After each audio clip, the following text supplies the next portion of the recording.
Buenas tardes. Le invito a que abra su Biblia en Juan capítulo 1, por favor. Versículo 1. El tema que voy a hablar se titula El Verbo se encarnó. Y vamos a Juan capítulo 1, versículo 1 hasta el 14. Por favor, ahí me sigue, voy a ir leyendo y usted me sigue. Y va a poner una señal ahí en ese capítulo, porque vamos a estar viendo otros textos y regresando allí. Dice así: en el principio era el Verbo, y el Verbo era con Dios, y el Verbo era Dios. Este era en el principio con Dios. Todas las cosas por Él fueron hechas, y sin Él nada de lo que ha sido hecho fue hecho. En Él estaba la vida, y la vida era la luz de los hombres. La luz en las tinieblas resplandece, y las tinieblas no prevalecieron contra ella. Hubo un hombre enviado de Dios, el cual se llamaba Juan. Este vino por testimonio, para que diese testimonio de la luz, a fin de que todos creyesen por él. No era él la luz, sino para que diese testimonio de la luz. Aquella luz verdadera que alumbra a todo hombre venía a este mundo. En el mundo estaba, y el mundo por él fue hecho, pero el mundo no le conoció. A lo suyo vino, y los suyos no le recibieron. Mas a todos los que le recibieron, a los que creen en su nombre, les dio potestad de ser hechos hijos de Dios, los cuales no son engendrados de sangre, ni de voluntad de carne, ni de voluntad de varón, sino de Dios. Y aquel Verbo fue hecho carne, y habitó entre nosotros, y vimos su gloria, gloria como del unigénito del Padre, lleno de gracia y de verdad. En este mensaje y el del próximo domingo, voy a dar dos mensajes previos a la celebración de la Navidad. Un gran porcentaje de la cristiandad alrededor del mundo celebra la Navidad, ¿sí? Pero no todos los cristianos lo hacen. Yo quiero ir más allá del debate, porque existe un debate de que Jesús no nació el 25, de que es una celebración pagana y un montón de cosas que hacen todo. Cada año se presenta este debate. Yo quiero ir mucho más allá del debate sobre la fecha del nacimiento de Jesús, o si es de origen pagano o no, etcétera, etcétera. Yo quiero enfocarme más bien en el hecho trascendente de que Jesús nació, y en lo que representa para la humanidad el hecho de que el Verbo se encarnó. No me voy a enfocar en aquello que es subjetivo, como que si la fecha es o no, como que si el origen es dudoso, las celebraciones y hasta de los regalos. Todo eso es subjetivo. Según la Biblia, voy a citarle 3 versículos, no tiene que buscarlos, nada más puede anotarlos, en los cuales apoyo lo que yo acabo de decir. 1 Corintios 10:29, en la versión Palabra de Dios para Todos, se lee así: no digo que ustedes piensen que algo no se debe hacer, pero la otra persona puede pensar que está mal. O sea, algunos dicen, no, pues eso es del diablo. Otros dicen, es una campana. Dice esta versión. Pero alguno puede preguntar, ¿por qué ha de ser juzgada mi propia libertad por lo que otra persona piensa que está mal? No. Romanos 14:5 y 6 dice: uno hace diferencia entre día y día, otro juzga iguales todos los días. Cada uno esté plenamente convencido en su propia mente. El que hace caso del día, para el Señor lo hace. El que no hace caso del día, o sea, del día que para alguno es importante, para otro no, ¿sí? Pues para el Señor no lo hace, dice. Colosenses 2:16. En la una versión parafraseada: así que nadie los juzgue a ustedes por lo que comen o por lo que beben, o con respecto a días de fiesta religiosa. Así dice esta versión. de luna nueva o de reposo. Todo esto es una sombra de las cosas que estaban por venir. Pero ahora la realidad es Cristo. Y yo les voy a hablar de la realidad, no de lo que está alrededor, sino de lo objetivo de la realidad, que es Cristo. ¿Y cuál es la realidad de Cristo? Que siendo Dios, se encarnó, tomó forma de hombre y vino y habitó entre nosotros. Eso es realmente el centro del cristianismo. Vamos pues a estudiar este pasaje que leímos, Juan capítulo 1, acompáñame ahí. Juan 1:1, dice así: en el principio era el verbo, y el verbo era con Dios, y el verbo era Dios. Versículo 2, este era en el principio con Dios. Si observamos aquí, el apóstol Juan está diciendo tres cosas acerca del verbo, que es Jesús. La número 1, en el versículo 1 dice: en el principio era el verbo. En el principio era el verbo, o sea, la palabra, el logos. La palabra Jesús ya existía antes de cualquier cosa visible o invisible. Y Juan tiene en su mente Génesis 1:1, que dice: en el principio creó Dios los cielos y la tierra. Es decir, que la palabra, que es Jesús, el verbo encarnado, no es una cosa creada. Hay algunos grupos, son sectas como los Testigos de Jehová, que dicen que Jesús es un ser creado. Pero la Biblia nos dice totalmente lo contrario. La palabra, el verbo Jesús, ya existía antes de la creación. El verbo, la palabra, no es una parte del mundo que empezó a existir en un tiempo, no.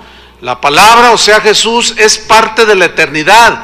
Y Él estaba con Dios antes que empezara el tiempo, antes que se formara el universo. El tiempo, hermanos, es un concepto netamente humano. En Dios no existe el tiempo, Él es eterno. Dice la Biblia que para el Señor un día es como 1000 años y 1000 años como un día. Es decir, Él trasciende el tiempo, en Él no hay el tiempo, Él es eterno. ¿Cuánto tiempo dura la eternidad? No tiene duración, es eternidad.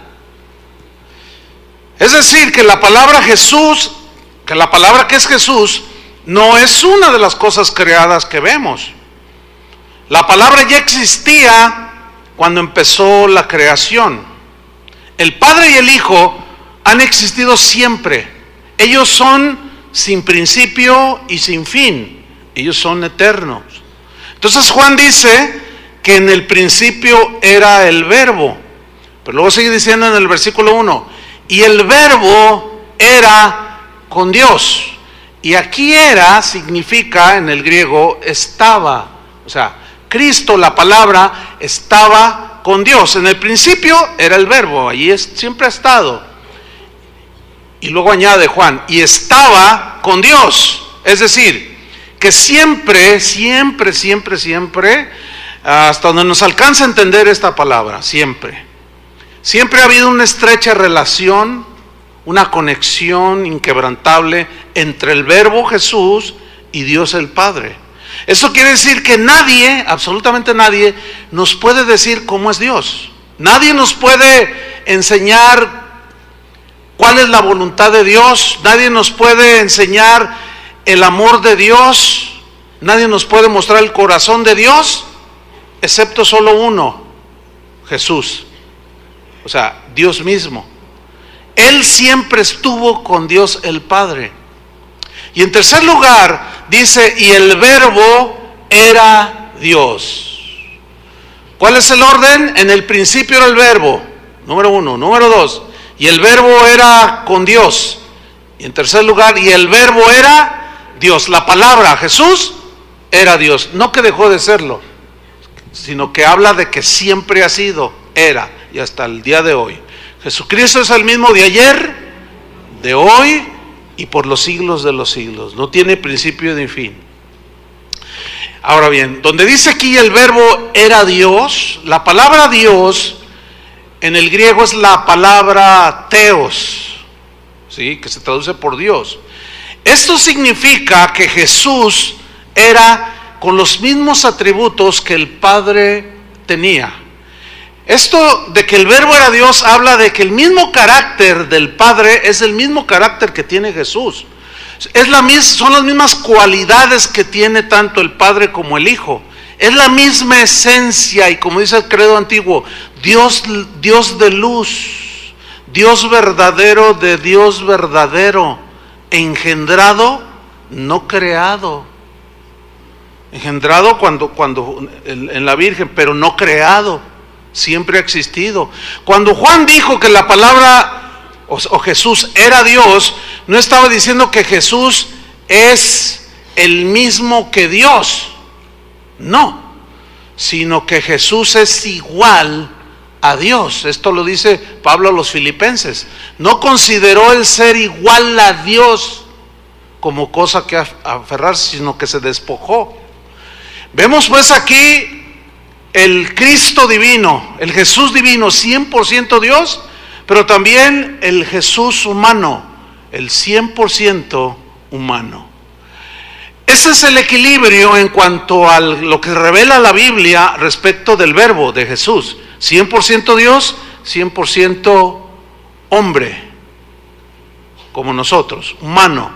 Cuando se sobreenfatiza la humanidad de Jesús, la divinidad de Jesús, y se hace a un lado la humanidad de Jesús, se le despoja de su humanidad y se nos presenta a un Cristo muy lejano. Cuando se sobreenfatiza la humanidad de Jesús y se deja de mencionar que también es Dios, se hace un Cristo al nivel de los hombres. No, tenemos que entender los dos conceptos. El Padre y el Hijo estaba íntimamente compenetrado el uno con el otro. Ambos piensan lo mismo, sienten lo mismo, de tal manera que si se conoce al Hijo, se conoce al Padre. Si se conoce al Padre, se conoce al Hijo. Jesús está tan íntima y totalmente identificado con Dios el Padre en sus pensamientos, en su corazón, en sus sentimientos, en su carácter. Y conociendo a Jesús, conocemos perfectamente al Padre. Él lo dijo. Pongan una señal ahí en Juan y vamos a capítulo 14 de Juan. Juan 14, versículo 8. Ahí está Jesús con sus discípulos, dialogando con ellos. Y le dice en Juan 14, 8, Felipe le dijo, Señor es el Kyrios, está reconociendo su divinidad. Pero mira lo que le dice, Señor, muéstranos al Padre y nos basta. Jesús le dijo, ¿tanto tiempo hace que estoy con vosotros y no me has conocido, Felipe? El que me ha visto a mí, ha visto al Padre. ¿Cómo pues dices tú, muéstranos al Padre? ¿No crees que yo soy en el Padre y el Padre en mí? Noten que él no dice, yo soy el Padre. Está hablando de otra persona distinta, pero con la misma esencia. Este es el misterio de la Trinidad. Dios Padre, Dios Hijo, Dios Espíritu Santo. No son tres dioses. Son tres personas dentro de la divinidad que son inmutables, incambiables, totalmente en una armonía impresionante. Esto es lo que se ve en toda la Biblia. ¿Sí? Le dice pues en el versículo 10, ¿no crees que yo soy en el Padre y el Padre en mí? Las palabras que yo os hablo, no las hablo por mi propia cuenta. Ahí menciona otra vez la afinidad que tienen, la unidad que poseen entre ellos. Sino que el Padre que mora en mí, Él hace las obras. En este caso yo nada más vine a hacer una misión, a cumplir una misión. Ahora volvamos a Juan capítulo 1, versículo 3. Está hablando del verbo, tómelo en cuenta. Y luego dice el versículo 3, todas las cosas por Él fueron hechas. Pregunta, ¿quién es Él aquí? ¿El Padre o el Hijo? El verbo. Muy bien, palomita para todos. Bien. Todas las cosas por Él fueron hechas.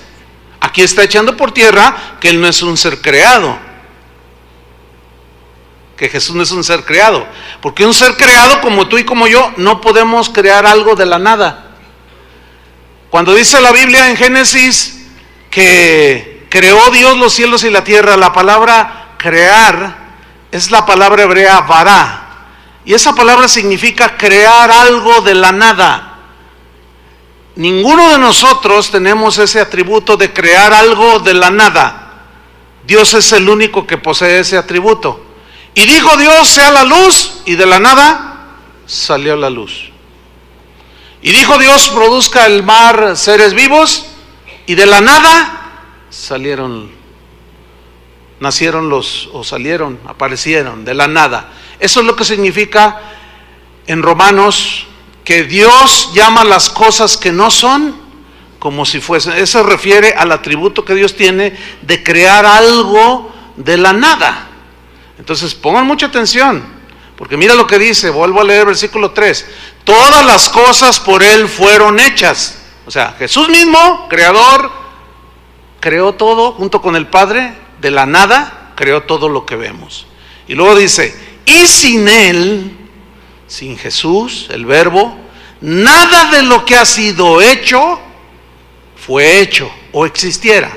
Nada de lo que hoy ves que existe, existiera sin Él.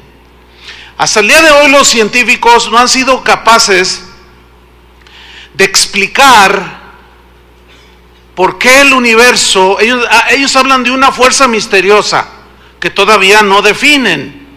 Por ahí algunos científicos están hablando últimamente, de unos 20 años para acá o tal vez un poquito atrás, de la partícula de Dios. No sé si han leído eso. Ellos descubrieron, le llaman la partícula de Dios. O sea, que esa partícula, y te dan toda una teoría que finalmente es la que provocó la vida, y le llaman la partícula de Dios. Pero todavía ellos no dan respuestas satisfactorias a cómo es que el universo camina en una forma, se mueve y funciona en una forma impresionantemente exacta.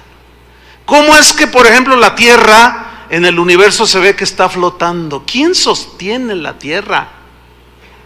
Dice la Biblia aquí que sin Él nada de lo que ha sido hecho fue hecho, y dice que en Él subsisten todas las cosas. Ahora, vamos a Colosenses 1:16. Colosenses 1:16.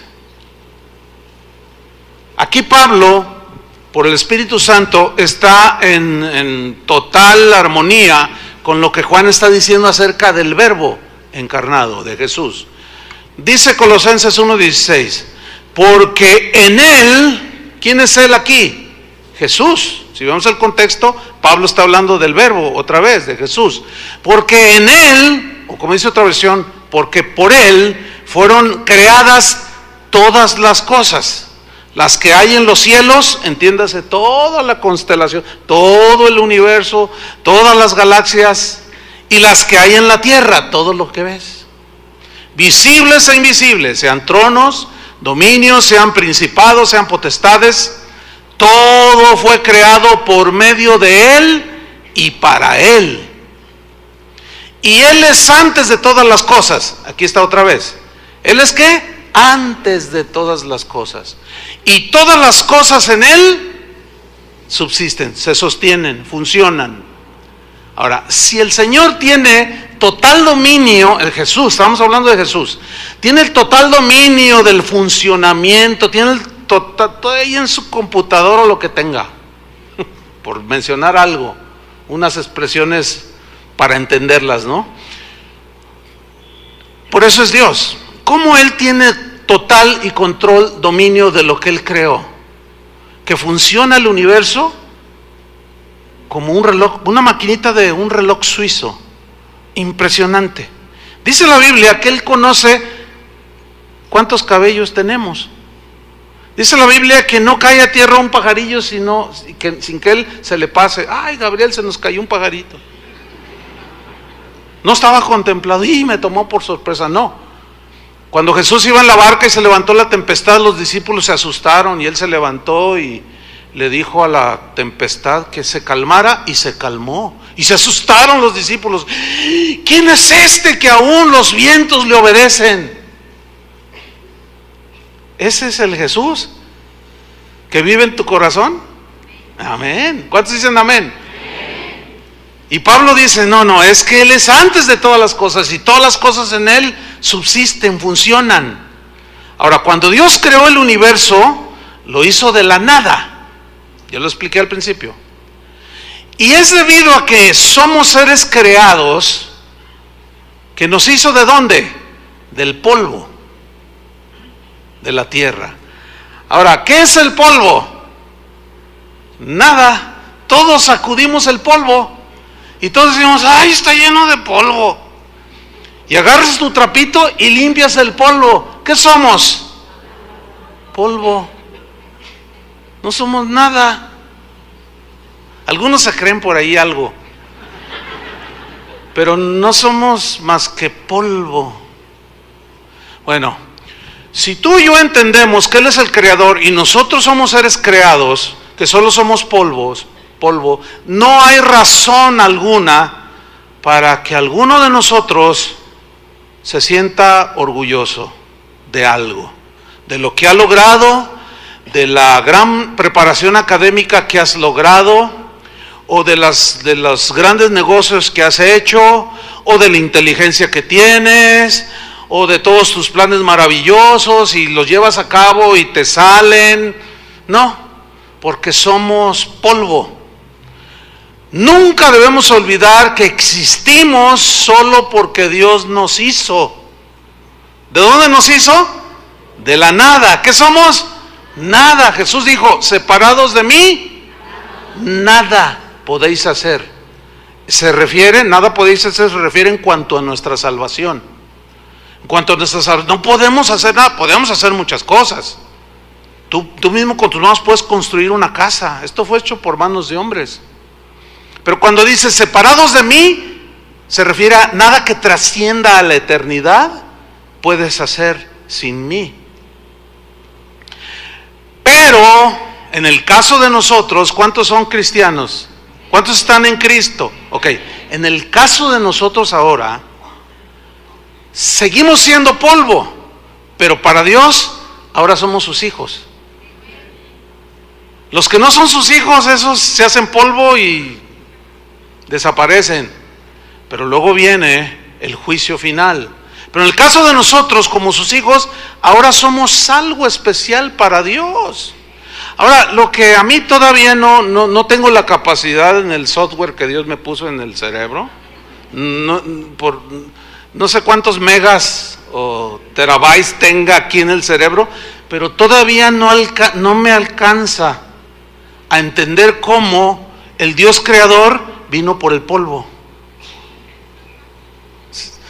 No, por más que, pero ¿cómo? No, ¿qué soy? Polvo, no soy nada. Y aún así viniste, sí, de tal manera amé al mundo. Eso no, de verdad que me quedo a veces pensando y digo, y a veces se rueda una lágrima, o dos, o muchas, pero rebasa totalmente cualquier capacidad que los seres humanos tenemos. Sin embargo, seguimos siendo polvo y Dios amó lo que no vale nada, pero ahora tenemos un valor en Cristo. Por eso dice, volviendo a Juan 1:4, vayan a Juan de nuevo, capítulo 1, versículo 4, dice así: en Él estaba la vida, y la vida era la luz de los hombres. Aquí Juan comienza su evangelio hablando de que el verbo es la vida, que en Él estaba la vida. Y el mismo evangelio, en el capítulo 20, versículo 31, Juan termina diciendo que Jesús es la vida. Dice, para que creáis que Jesús es el Cristo, el Hijo de Dios, y para que creyendo tengáis vida en su nombre. Ahora, la palabra vida aquí viene del griego zoe, y zoe significa la misma clase de vida que Dios tiene, o la vida de Dios. Zoe habla de la vida que Dios tiene. Pregunta, ¿Cómo es la vida que Dios tiene? La vida que Él tiene, Jesús, es indestructible, ¿sí o no? Es inacabable, es eterna. Bueno, esa es la vida que Él vino a darnos a nosotros. Dice en Juan 5:39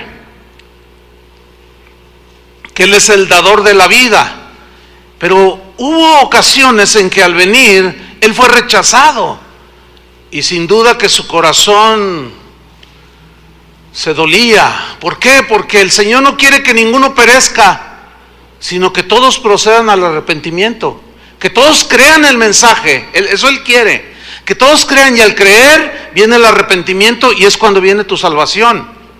Desgraciadamente no todos creen el mensaje.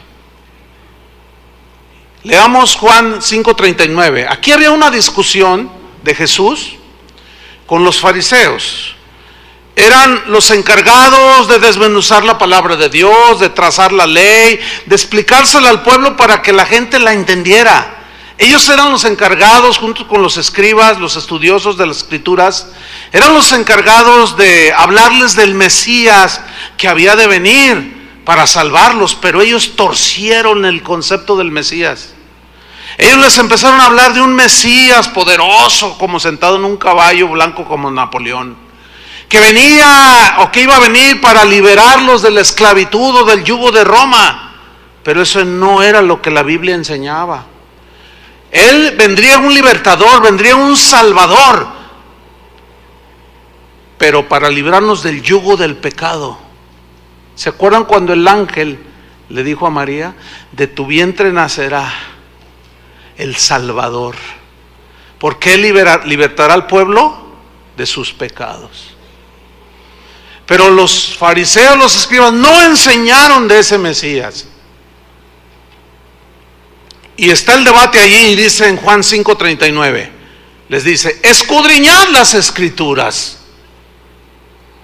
Es como diciéndoles: bueno, estudien, lean las escrituras, porque a vosotros, les dice Jesús, a vosotros parece que en ellas tenéis la vida eterna, y ellas, las escrituras, son las que dan testimonio de mí. Fíjate el versículo 40, y no queréis venir a mí para que tengáis la vida que yo tengo. No queréis venir a mí para que tengáis vida. Yo quiero enfatizar aquí la primera frase: y no queréis venir. El querer está en la voluntad del hombre. O sea, tú quisiste y viniste hoy a la reunión. Hubo quien dijo: no quiero ir, y se quedó en casa y están oyendo por internet ahí en su camita. Mándenles un saludo a todos los que están. Díganles: ahí está la cámara, todos volteando a la cámara. Hola a los que se quedaron allá en la casa. Ahí con tu chocolatito bien calientito ahí. No queréis. O sea, no todos quieren la vida de Dios. En Juan 10:10 Jesús insistió diciendo: el ladrón no viene sino para robar, matar, destruir, pero yo he venido, dijo, para que tengáis ¿qué? Vida, Zoé. Yo he venido para que tengáis vida y para que la tengan en abundancia. En otra ocasión Jesús se proclamó, Juan 14:6, como el camino, la verdad y la vida. Y Juan dice: en Él estaba la vida, y la vida era la luz de los hombres. La vida es lo contrario a la muerte. La vida es lo contrario a la condenación, a la destrucción. Dios envió a su Hijo para que todo aquel que en Él cree no se pierda, mas tenga vida eterna. Todo aquel significa indistintamente todo aquel que oye el mensaje, si lo cree, tendrá vida eterna. Para que todo aquel que en Él cree no se pierda. Esa es la pérdida más grande que puedas tener, la perdición eterna. Porque al oír el mensaje y rechazarlo, tú solo te estás yendo al infierno. Dios no manda a nadie, como a veces dicen por ahí: no, pues Dios no manda a nadie, no, al infierno no. El infierno fue creado para el diablo y sus ángeles. no fue creado para nosotros. Pero Dios envió a su Hijo a morir en una cruz por nuestros pecados, pero no todos creen. Entonces, el no creer y rechazar lo que Jesús hizo en la cruz, no hay otro mensaje que los pueda salvar. Es hasta que aceptamos a Jesús como nuestro Salvador cuando empezamos a vivir verdaderamente la vida. Jesús es la única persona que puede hacer que valga la pena vivir. ¿Cuántos dicen amén? Como dice el himno antiguo, con Él la vida vale la pena vivir. Y en Jesús la muerte, los que estamos en Cristo, para nosotros la muerte no es más que la antesala de una vida plena y total, que es la vida eterna. Mire, reflexionando en esto, me puse a pensar algo, porque hace unos días estaba ahí en mi casa mirando unos papeles y salió una fotografía donde yo aparezco con mis amigos, que eran algunos desde la secundaria, la prepa, etcétera. Y en esa fotografía aparecen 12 o 13 de mis amigos con los que siempre me gusté y crecí, ¿sí? Y nos fuimos, pero yo tenía 20 años cuando acepté a Jesús. En unos cuantos días yo voy a cumplir 59 años. Ahora, cuando yo les prediqué a ellos, cuando me convertí, yo les hablé de Jesús y ellos me dijeron, no, ¿qué es eso? No me digas que te estás metiendo a eso. No, hombre, ¿qué? ¿Te vas a meter a un convento o qué? Y me empezaron a decir el monje loco. Ahí viene el monje loco, me decían. Se burlaban de mí y decían, no, Olivares. No, yo te creíamos más inteligente. No, hombre, la vida hay que vivirla, Olivares, me decían. No, la vida hay que ir para allá. Y ustedes saben, la vida del mundo. Me decía, uno me dijo, qué desperdicio lo que empezaste a hacer, hacerte cristiano, me dijo. Bueno, cuando encontré esa foto hace unos días, hasta con el celular le saqué una foto y salió bien, fíjense. Y ahí la traigo en mi celular, porque cuando empecé a ver la foto yo ya no me acordaba de algunos de ellos y empecé a verlos. Y hace tiempo yo les comenté una historia, porque de esos que estaban ahí, el 98% ya murieron. Solo quedamos con vida uno de los que estaban ahí y yo. Y empecé a mirarlos y dije, este es el que mataron porque se metió con una mujer casada y el marido los encontró y a los dos los balaceó y murió bien feo. Y ahí lo estoy viendo. Y este se murió de cirrosis hepática, de tanto alcohol. Este se quedó en un viaje y se pasó y se murió en su propio vómito. Este murió desahuciado. Todos ya murieron, los que me decían a mí que yo había desperdiciado mi vida. Ahora, si yo volviera a nacer de mi mami, de doña María Luisa, y me presentaran el mensaje del Evangelio, yo no tendría la menor duda de volver a escoger lo mejor, que es la vida de Jesús, a Jesús. Y mientras más pequeñito sea, mejor para mí, porque a mí nadie me puede decir que los 39 años que he vivido con Jesús no han sido los mejores. Nadie me puede decir eso. Porque si esos 39 años que hasta ahorita he vivido con Jesús, comparados con los 20 cuando yo lo conocí y que andaba allí como cualquiera en el mundo, no se comparan. Si fuera mejor lo que el mundo ofrece y vivir la vida que el mundo ofrece, yo ya me hubiera regresado hace muchos años, ¿sí o no? Ya casi estoy para doblar, casi 40 años. ¿Qué quiero ilustrar con esto? De que cuando tienes a Jesús en tu vida, tienes la vida eterna, es cuando realmente empezamos a vivir la plenitud de la vida. ¿Cuántos tienen a Jesús en su corazón? Lo demás es basura. Nadie puede discutir, al menos conmigo, ese punto. ¿Por qué? Porque ¿dónde están todos esos? Y el que queda vivo lo abandonó la esposa porque la engañó. Yo tengo mi esposa, tengo mis hijos, tengo paz, tengo armonía, respiro paz, armonía en mi hogar, en mi familia, con mis amigos. ¿Sí? Me acuesto con la conciencia limpia, despierto con la conciencia tranquila. Y si en el trayecto del día cometo algún error, abogado tenemos para con el Padre. Y si confesamos nuestros pecados, Él es fiel y justo, y vuelve tu conciencia a estar en armonía con Dios. Tu corazón vuelve a tener paz. Oigan, ¿qué más quieren? No, yo me doy por bien servido, no sé ustedes. Así tenga pollo o frijoles en Navidad para cenar, eso es intrascendente. Tenemos lo mejor, que es la vida eterna, que es a Jesús. Volvamos a Juan 1:5. Dice así: la luz, que dice el versículo 4 que en Él estaba la vida y la vida era la luz de los hombres. Dice el 5: la luz en las tinieblas resplandece, y las tinieblas no prevalecieron contra ella. Es obvio, nosotros podemos entenderlo perfectamente, que la oscuridad es contraria a la luz y viceversa. La oscuridad no brilla en medio de la luz, no, la luz brilla en medio de la oscuridad. Pero fíjese que el hombre por naturaleza, como está en oscuridad entiéndase en el pecado, ¿sí? Es una metáfora ahí. El hombre pecador, por naturaleza, porque así nacemos en pecado, nuestro medio ambiente es la oscuridad, el pecado entiéndase.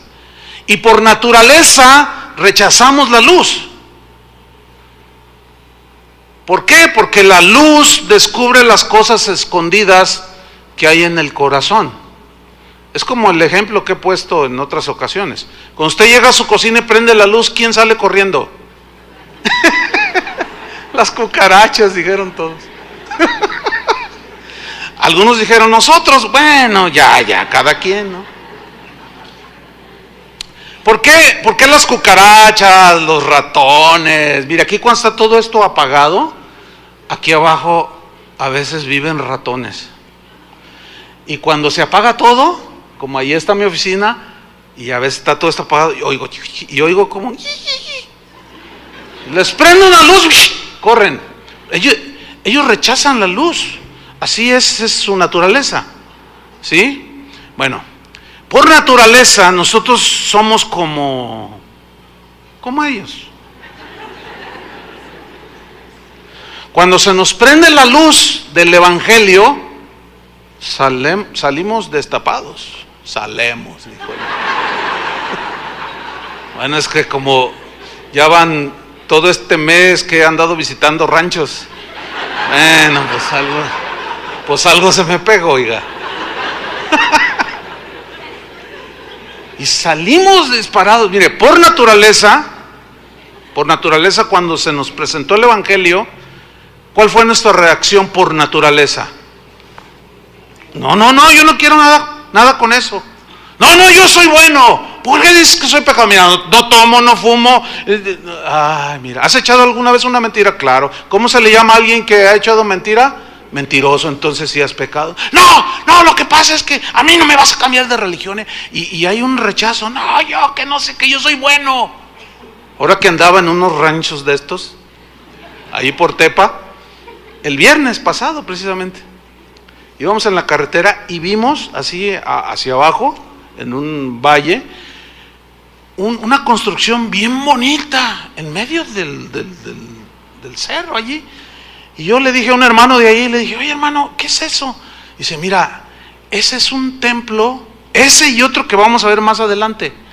Es un templo, son templos que ha construido uno de los hombres más ricos de aquí de la zona de Tepatitlán y de Arandas, todo eso. Dice, y ese señor es mi patrón. Mira, todo eso que alcances a ver, Él es el dueño de todo esto. ¡Ah, qué tremendo! Y lo dice, le dije, oye, ¿le has compartido?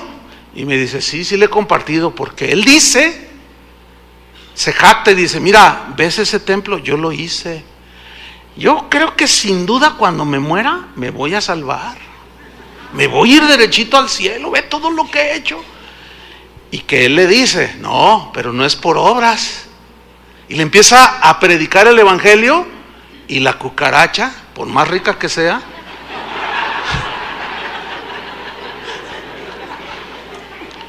rechaza la luz, ¿me entiende? Rechaza la luz y se esconde. ¿Por qué? Si apagamos este salón, queda en total penumbra, pero hay luz suficiente para ver todo lo que hay alrededor, ¿no es cierto?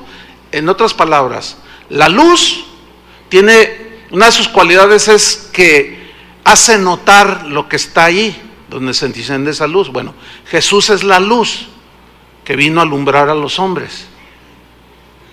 La palabra, que es Jesús, el rey David decía, lámpara es a mis pies tu palabra. O sea, lámpara es a mis pies. La figura es esta, no eran lámparas como las de que le prenden, no, eran lámparas como una vela, y la llevaban así para alumbrar delante de la persona que va caminando.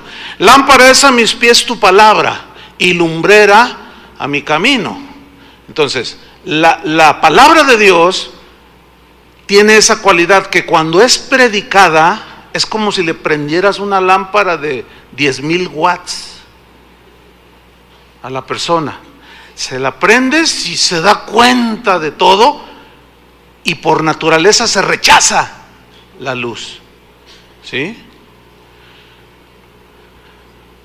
La luz, dice Juan 1:5, la luz en las tinieblas resplandece y las tinieblas no prevalecieron contra ella. Fíjate bien, la oscuridad representa pues el ámbito natural de todos los que odian el bien. Sin embargo, ¿por qué se encarnó el Verbo, el Hijo de Dios? O sea, fíjate la condición en la que estábamos, en plena oscuridad. Bueno, para responder a esta pregunta vamos a Juan capítulo 3, versículo 17. Juan 3, 17. Vamos desde el 16. ¿Todos se saben el 16 de memoria? A ver, voy a esperar a que lo encuentren. Juan 3, 16. Pero lo vamos a decir de memoria, ¿ok? Porque de tal manera amó Dios al mundo, que ha dado a su Hijo unigénito, para que todo aquel que en Él cree no se pierda, mas tenga vida eterna. No se pierda, todo aquel. Ahora fíjate el versículo 17. Porque no envió Dios a su Hijo al mundo para condenar al mundo. Aquí aparece 3 veces la palabra mundo. En la primera dice, porque no envió Dios a su Hijo al mundo. Aquí el mundo es la tierra, para condenar al mundo. O sea, el mundo aquí son los que habitan en la tierra, o sea, usted y yo. Sino para que el mundo, o sea, el ser humano, sea salvo por él. Cuando usted lee mundo, ¿cuántos están incluidos ahí? ¿Verdad que no es difícil entenderlo? Claro que no. Versículo 18.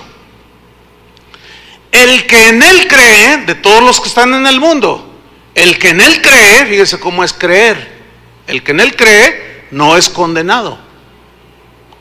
Pero el que no cree ya ha sido condenado, porque no ha creído en el nombre del unigénito Hijo de Dios. Cuando usted siempre lee en la Biblia el nombre del Señor, el nombre de Jesús, el nombre no es tanto conocer, bueno, sí, ¿cómo se llamó Cristo? Jesús. ¿O cómo te llamas tú?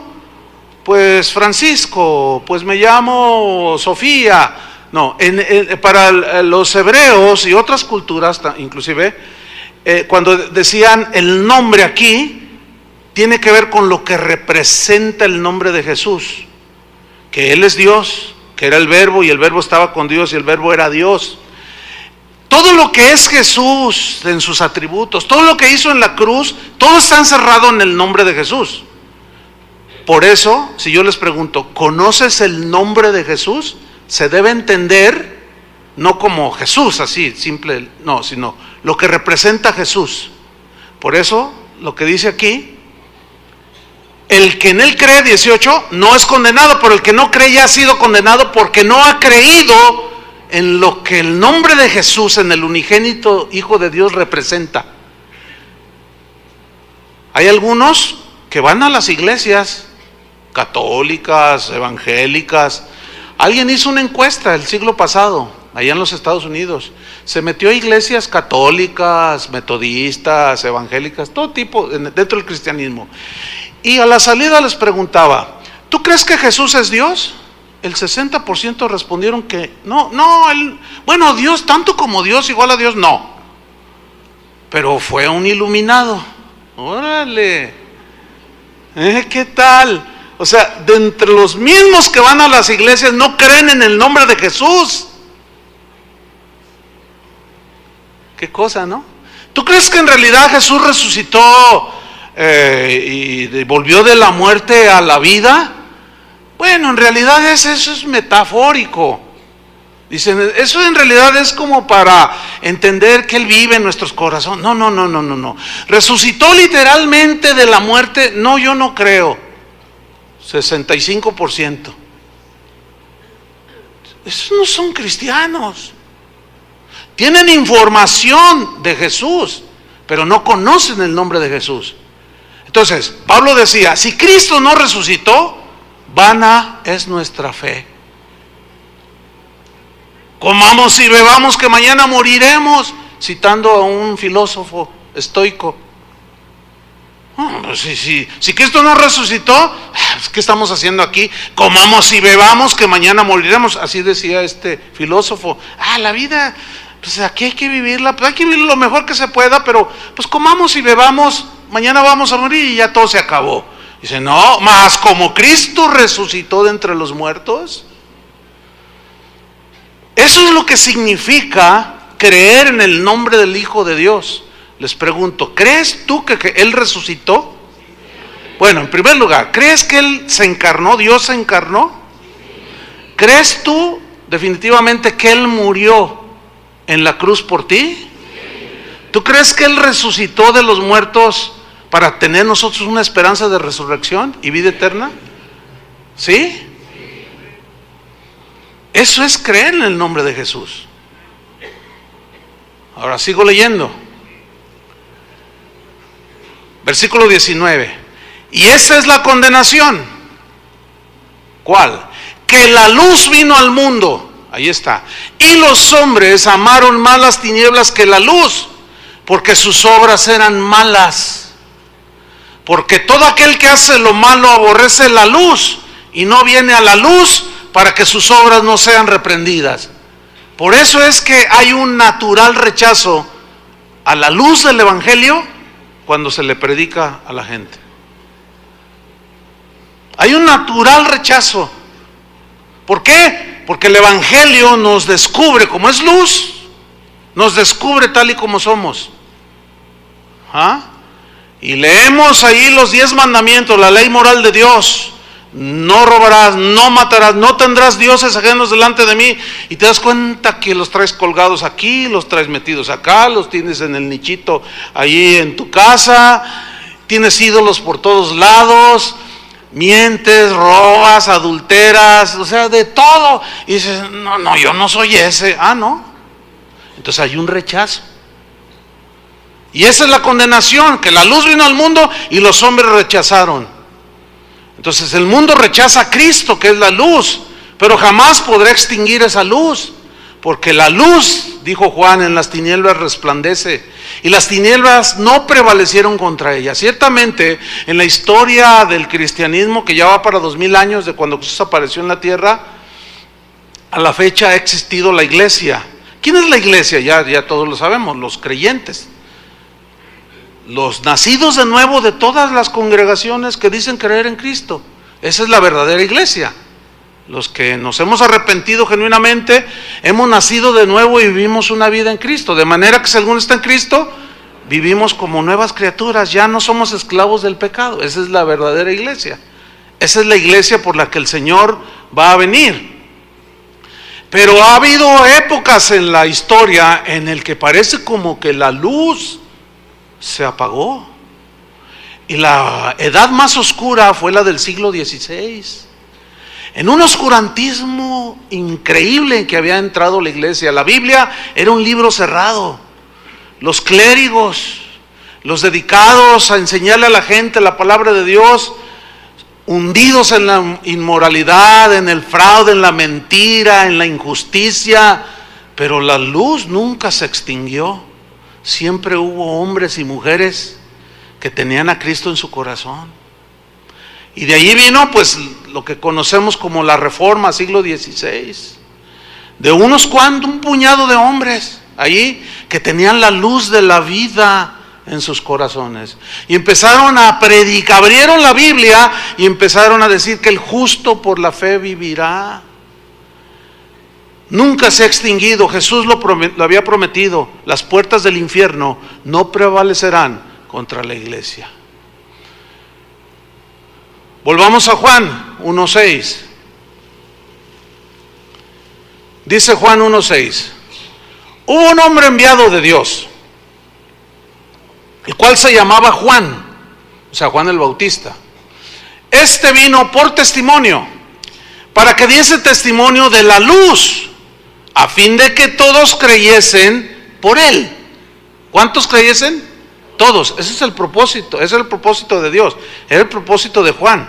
Para eso predicaba, para que todos creyesen en él. ¿Pero creían todos? No. Dice el versículo 8 respecto a Juan: no era él la luz, sino para que diese testimonio de la luz. ¿Quién es la luz? Jesús. ¿Qué debía hacer Juan el Bautista? Hablar de la luz, o sea, es decir, hablar de Jesús. Ahora bien, este pasaje, estos 3 versículos, parece como que no tienen ninguna relación. ¿Por qué mete a Juan el Bautista allí? ¿Por qué inserta Juan el apóstol este pasaje, esos 3 versículos? ¿Por qué? ¿Saben por qué? Porque hay una tendencia de darle más importancia al mensajero que al mensaje. De hecho, hay documentos que mencionan que en estos tiempos había un grupo de hombres y mujeres, un grupo de personas que empezaron a seguir a Juan el Bautista. Y como era un hombre que tenía un mensaje bien poderoso y gente quería realmente escuchar el mensaje de Dios, se impactaban por el mensaje. Él predicaba el arrepentimiento. Él decía: yo soy una voz que clama en el desierto, voy a preparar el camino del Señor. Arrepentíos, decía, arrepiéntanse porque el reino de los cielos se está acercando. Entonces la gente venía al río Jordán y él los bautizaba. Y en una ocasión se metieron en la fila los fariseos, les dijo: hey, ¿ustedes qué? Órale, para afuera. No, nosotros nos queremos bautizar. No, sálganse de la fila, largo de aquí, víboras, les dijo. Les digo, si se quieren bautizar, primero hagan frutos dignos de arrepentimiento. Es decir, demuestren que en verdad están arrepentidos por su cambio de vida, y luego vengan y los bautizo. No, o sea, ese mensaje impactaba a la gente, ¿sí? Entonces la gente empezó a ver a Juan el Bautista como la luz. Vamos a este pasaje, Juan 3:25. Bien interesante.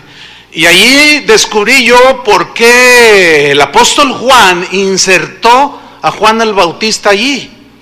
Vamos a leer Juan capítulo 3, versículo 25. Dice así: entonces hubo discusión entre los discípulos de Juan el Bautista, y los judíos acerca de la purificación. Versículo 26.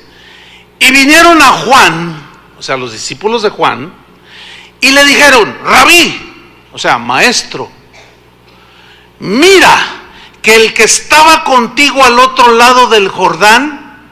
¿Quién es ese que estuvo con él al otro lado del Jordán? Jesús. ¿Se acuerdan cuando él estaba bautizando y de pronto aparece Jesús y dice: hey, he aquí el Cordero de Dios que quita el pecado del mundo. A él oíd, dice. Y lo bautizó. Y vino una voz del cielo, del Padre, que dijo: este es mi Hijo amado, en quien tengo toda mi complacencia. A él oíd. Y Juan el Bautista estaba allí. Pero fíjese lo que hicieron sus seguidores, Mira, que el que estaba contigo al otro lado del Jordán, de quien tú diste testimonio, bautiza. Pero esto era como: oye Juan, ¿qué onda? Si tú eras antes que él, ya te está quitando el rating. Ya el otro, aquel Jesús, bueno, sí, está agarrando popularidad. No debes de permitirlo, Juan. Fíjate, ese bautiza. Dice, y todos vienen a él, como que empezaron a tener celos. Y nosotros somos de Juan el Bautista, nosotros nos hemos arrepentido. Pero allá anda Jesús y todos se van detrás de él. Oye Juan, ¿qué está pasando? Fíjate el versículo 27, respondiendo Juan, dijo: no puede el hombre recibir nada si no le fuere dado del cielo. O sea, se refiere a su llamamiento. A mí Dios me llamó para ser una voz que clama en el desierto, y prediqué el arrepentimiento. Pero también en esa ocasión del bautismo de Jesús dijo, detrás de mí viene uno que no soy digno de desatar la correa de sus pies, de sus sandalias. Dice, a él oíd. Él era antes que yo. Entonces sus discípulos aquí le dicen, este está bautizando y todos se van detrás de él. Dice el versículo 28, vosotros mismos me sois testigos de que dije, yo no soy el Cristo. ¿Por qué está diciendo Juan eso? Porque sus discípulos llegaron a creer que Juan era algo muy parecido al Mesías. En otras palabras, sus mismos discípulos lo estaban poniendo en un peldaño que el mismo Juan rechazó. Yo mismo les he dicho, yo no soy el Cristo, sino que soy enviado delante de él. El que tiene la esposa es el esposo, mas el amigo del esposo que está a su lado y le oye se goza grandemente de la voz del esposo. Así pues, mi gozo está cumplido. Yo ya hice mi tarea. Dice versículo 30, es necesario que él, ¿qué? Crezca, pero que yo mengüe. El que de arriba viene es sobre todos, o sea, Jesús, y el que es de la tierra como yo es terrenal, y cosas terrenales habla. El que viene del cielo es sobre todos. ¿Sabes? Esta es una gran lección. Allí yo pude descubrir un principio bien tremendo. Cuando un hombre de Dios, una mujer de Dios, alguien que sirve al Señor, Dios lo usa. Nuestra responsabilidad es guiarlos hacia el Señor. ¿Están de acuerdo conmigo? Pero a veces los que son enseñados, como los discípulos de Juan, empiezan a poner en un peldaño al que les está enseñando. Bueno, tomando las palabras del Bautista, yo les voy a decir esto. Ustedes mismos son testigos de que yo rechazo toda idolatría. ¿Son testigos, sí o no? Sí. Yo les he dicho un montón de veces. Mi hermano Carlos el otro día, el jueves, dijo algo muy acertado entre todo lo que dijo, predicó muy bien. Dijo que nosotros no debemos de darle gloria a nadie, que nosotros no debemos de aceptar ningún reconocimiento más allá, que el mérito ¿de quién es? Del Señor. Y mi hermano decía, cuando le hables a la gente, no le hables de casa de oración, no le digas, mira, casa de oración no salva ni las ratas que están aquí abajo.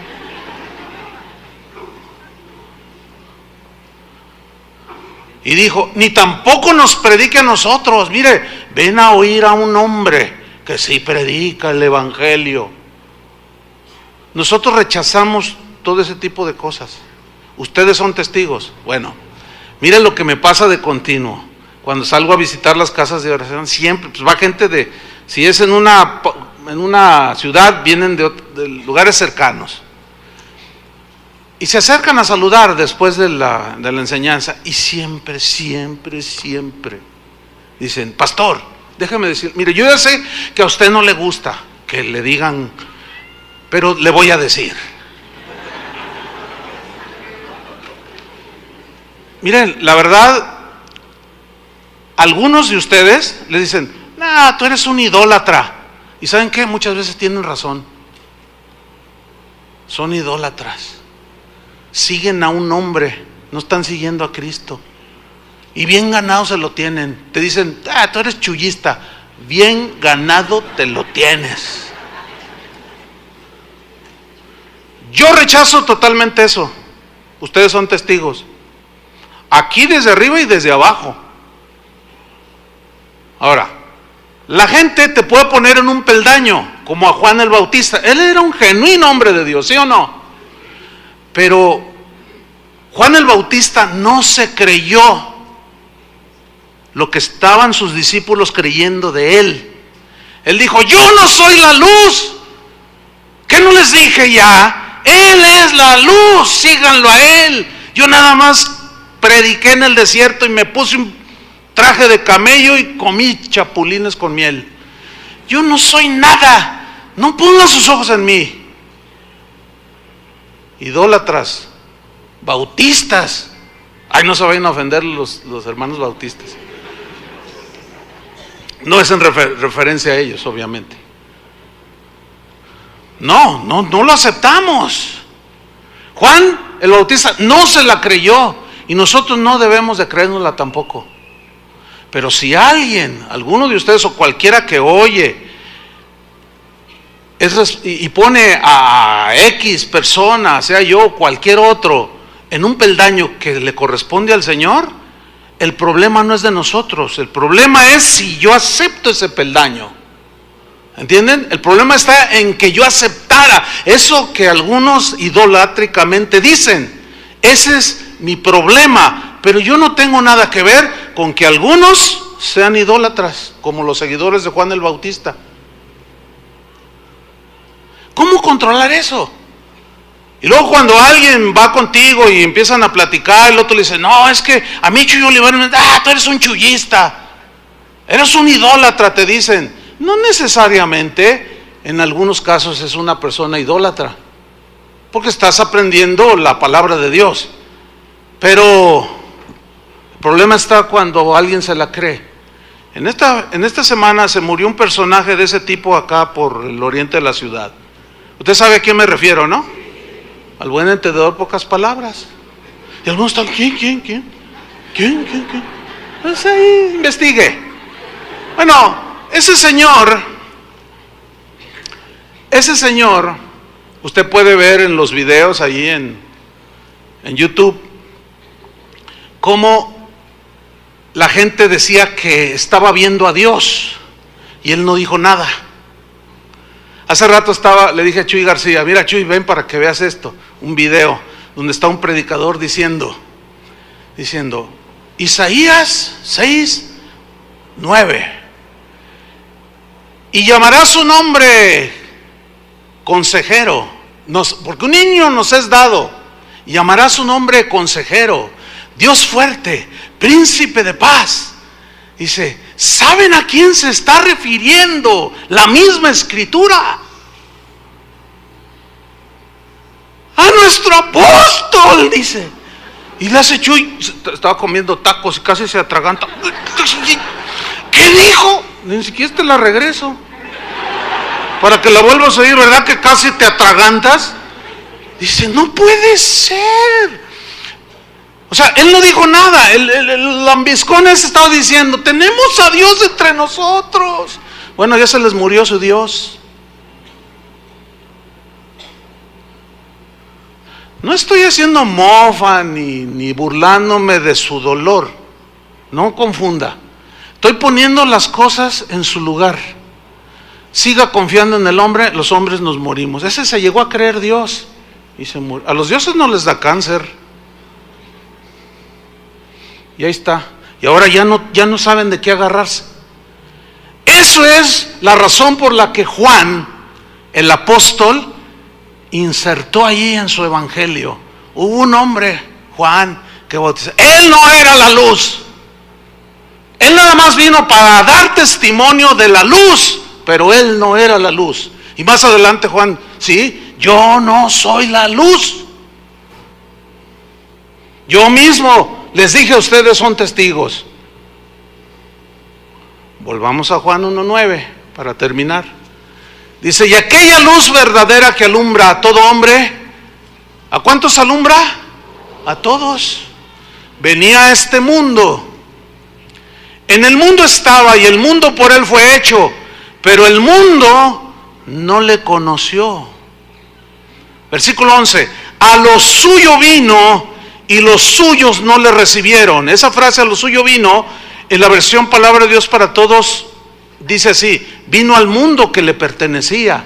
Eso es, a lo suyo vino. Donde había puesto al hombre, a este hermoso lugar que se llama, llamado tierra. Vino a este mundo que le pertenecía, dice esta versión, pero su propia gente lo rechazó, no lo aceptó, y los suyos no le recibieron. ¿Quiénes eran los suyos aquí? Israel, su pueblo elegido. A ver, ¿qué Dios no lo había elegido? Lo eligió. ¿Y por qué? Si habían sido elegidos, algunos no creyeron. No creyeron, no todos creyeron. Su pueblo elegido lo rechazó. Su especial tesoro lo rechazó. Su nación santa lo rechazó. Pero luego viene el versículo 12, más a todos los que le recibieron, o a cuantos le recibieron, a los que creen, ¿en qué dice? En su nombre. O sea, todo lo que el nombre de Jesús significa. Todo. A los que creen en su nombre, les dio potestad de ser hechos hijos de Dios, los cuales no son engendrados de sangre, ni de voluntad de carne, ni de voluntad de varón, sino de Dios. Es decir, que nosotros no podemos entrar en una relación con Dios por nuestra voluntad o por nuestros méritos. ¿Por qué? Porque somos seres humanos, corrompidos y sucios por el pecado, pero Él es Dios, es muy diferente a nosotros. Sin embargo, Dios fue el que tomó la iniciativa de la salvación. La salvación es del Señor, dice la Biblia. La salvación es de Jehová. Y solo puede ser cuando Dios, por su gracia que no merecemos, tomó la iniciativa para abrir el camino hacia Él. ¿Se acuerdan cuando Jesús estaba en la cruz? Que dijo, consumado es. Y dice la Biblia que el velo del templo se rasgó. ¿Se acuerdan de ese pasaje? ¿Qué significa eso? Mire, el velo se refiere a una cortina que separaba el lugar santísimo del lugar santo, como si aquí fuera. En el lugar santísimo estaba el arca de la alianza, que representaba la presencia de Dios, y nadie podía entrar allí excepto el sacerdote, una vez al año. Por eso dice la Biblia que tenemos un sumo sacerdote, que no tenemos un sumo sacerdote que no pueda compadecerse de nuestras debilidades. Porque ese mismo sacerdote hacía expiación por sus propios pecados y los del pueblo. Pero ahora tenemos un sacerdote sin pecado, a Jesús. Entonces, eso separaba, ese velo simbolizaba a Cristo. Por eso dice que cuando Jesús dijo, consumado es, dice que el velo del templo se rasgó, pero dice, de arriba hacia abajo, así. Ahora, ¿por qué? ¿Qué significa de arriba hacia abajo? Que la salvación, ¿de quién vino? La iniciativa vino de Dios. Nadie por sus propios méritos ni voluntad puede alcanzar la salvación. Pero ¿qué hizo el Señor por su sacrificio? Rompió el velo y dejó al descubierto lo que había detrás de Él, ¿qué? El camino nuevo y vivo que Él nos abrió a través del velo. Acerquémonos pues confiadamente al trono de la gracia para encontrar misericordia, gracia para el oportuno socorro. Ahora ya todo aquel que creyera se podía acercar a la presencia de Dios, pero por el sacrificio de Cristo.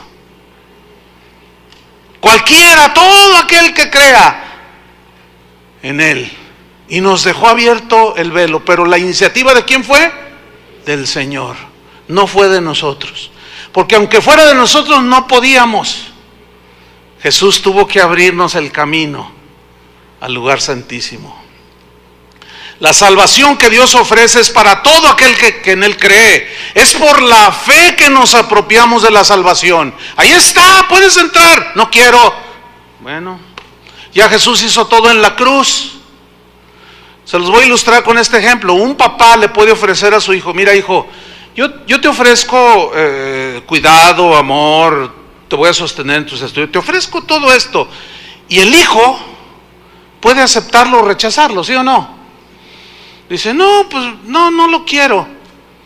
Así como el hijo pródigo, ¿verdad? Dijo, no, pues yo quiero irme a donde yo quiera. Quiero hacer de mi vida lo que me da mi gana. Y el padre no lo detuvo. Se fue. Su voluntad se lo llevó.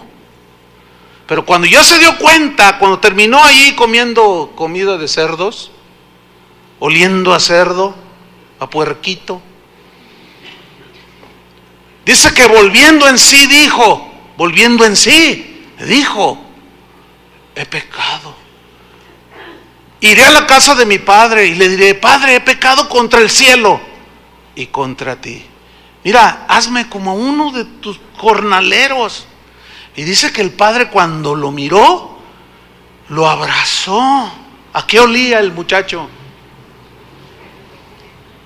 Pero el padre lo abrazó y lo besó, lo bañó, símbolo de la limpieza. Le puso un vestido nuevo, zapatos nuevos y le puso un anillo. Y le dijo, mi hijo perdido estaba y hoy ha vuelto. Su voluntad se lo llevó, su voluntad lo regresó.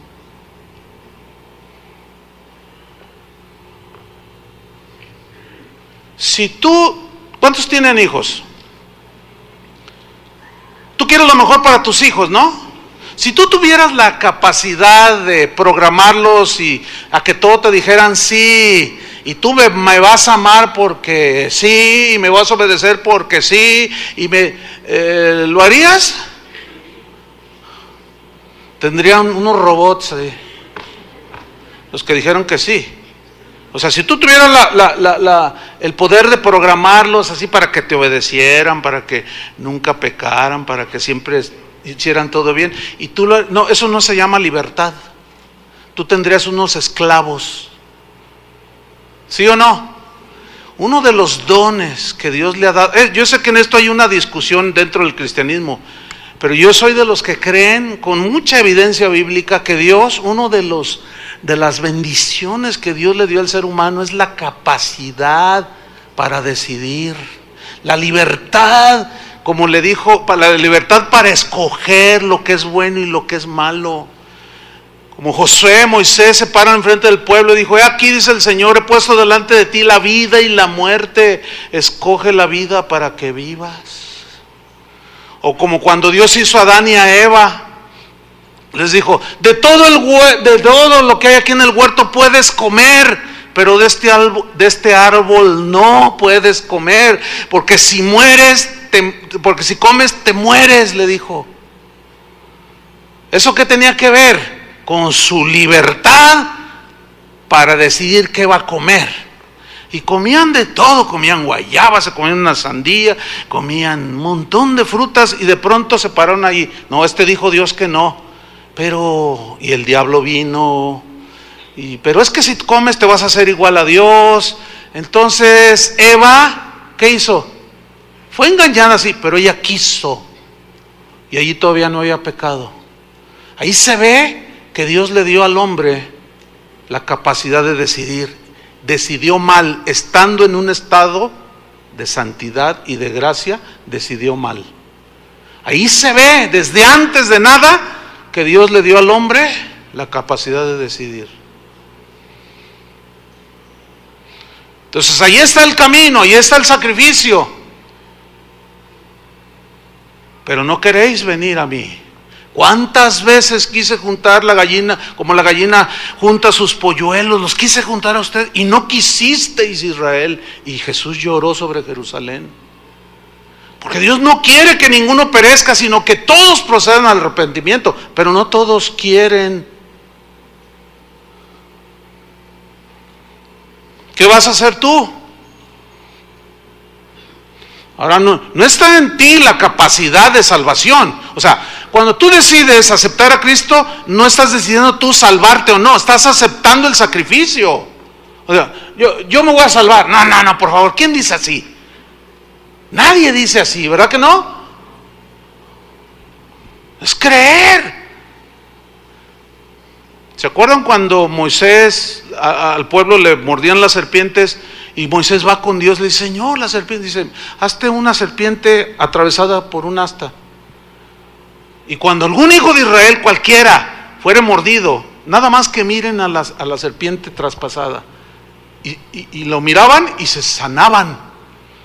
Y cuando Jesús aparece, les dicen, como Moisés levantó la serpiente en el desierto, así es necesario que el Hijo del Hombre sea levantado, para que todo aquel que en Él crea no se pierda, mas tenga la vida eterna. ¿Te mordió la serpiente? A todos nos mordió. El pecado, entiéndase. Y ahí está, es de fe. ¿Qué hace uno que se está muriendo por una mordedura? No puede hacer nada. Y si decide tomar el antídoto, ahí va a decir, yo soy bien sabio porque me tomé el antídoto. ¿Quién se le ocurre decir eso? A nadie. Cuando alguien rescata la vida de otro, hay muchos casos, los vemos en la televisión, de gente que una vez vi uno que me conmovió porque en un incendio un bombero arriesgó su vida por dos bebés, dos niños pequeños, y los rescató. Él salió con quemaduras, pero los rescató. Y la mamá de los niños la entrevistaron y ella decía, yo estoy eternamente agradecida con ese bombero que salvó la vida. Bueno, la historia que yo vi fue 25 años después, 30 años después, cuando los rescatados ya habían crecido y los entrevistaron.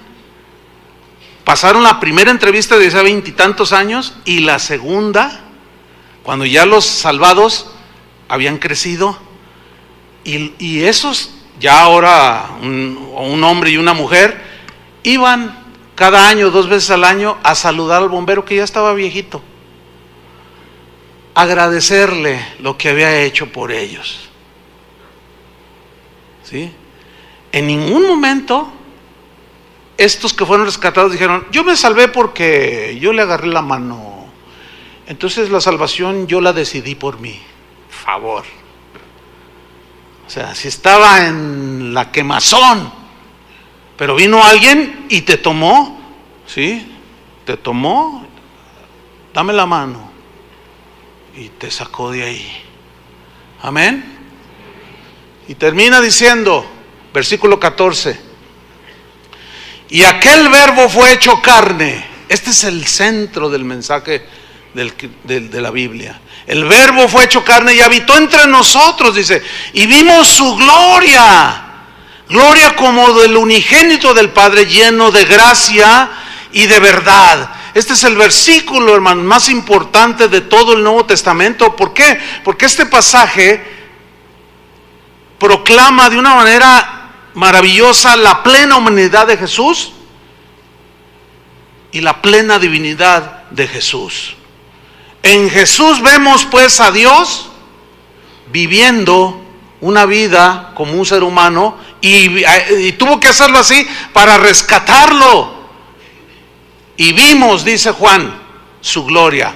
O sea, Juan está diciendo, a mí no me lo contaron, yo fui testigo presencial, yo lo vi, yo comí con él, dormí con él, vi los milagros de él.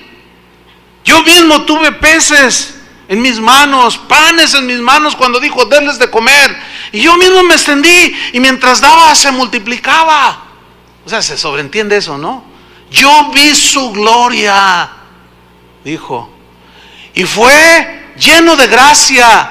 Todo lo que Él nos dio fue inmerecido. No merecíamos absolutamente nada. Y vi su inmensa gracia y lo vi sin distinción alguna, que al mismo Judas, escribió Juan, le dijo amigo. Jesús nunca discriminó al que lo traicionó. Nunca. ¿Por qué? Porque Él es amor y Él no quiere que ninguno perezca.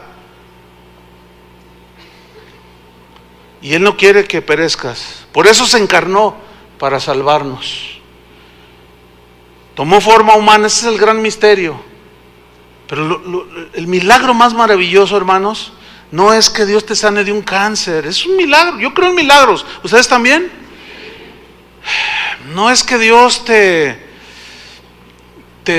saque adelante tu negocio y digas, ay, qué tremendo, hermano, yo no sé ni cómo, y de pronto llegó el recurso y me sacó. Ay, qué gran milagro. Mira, escúchame, si Dios te sana de una enfermedad incurable, cuando los médicos le dicen a tu familia, mire, ya vaya con los del funeral y arregle todo porque su paciente ya no pasa esta noche, y ahí estás tú, y oramos acá, y Dios te levanta. Es un milagro, ¿verdad? Es un gran milagro. Pero ¿sabes que tarde o temprano te morirás? Pero hay el mayor milagro, hermanos, debemos de saber dimensionar. El mayor milagro es que el creador de todas las cosas, de todo el universo, que nos formó del polvo de la tierra, que nos ensuciamos con el pecado y nos arrastramos en los chiqueros del pecado, ese vino, se encarnó, tomó forma como la nuestra, pero sin pecado, murió en una cruz para darnos vida. Pero el mayor milagro es que ese Jesús que nació en el pesebre, en Belén, viva en nuestro corazón.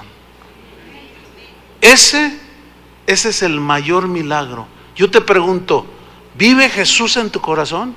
Mas a todos los que le recibieron, a los que creen en su nombre, les dio potestad de ser hechos hijos de Dios. Si yo creo lo que dice la Biblia que debo de creer para ser salvo, soy salvo.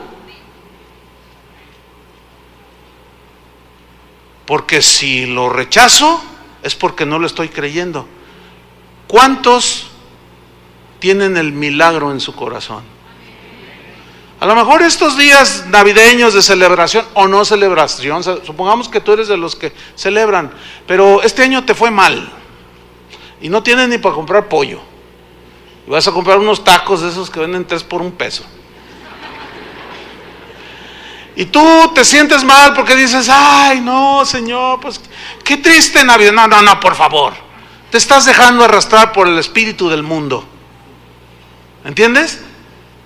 Con o sin, con pavo, sin pavo, sin nada o con mucho, ¿qué? Eso es intrascendente.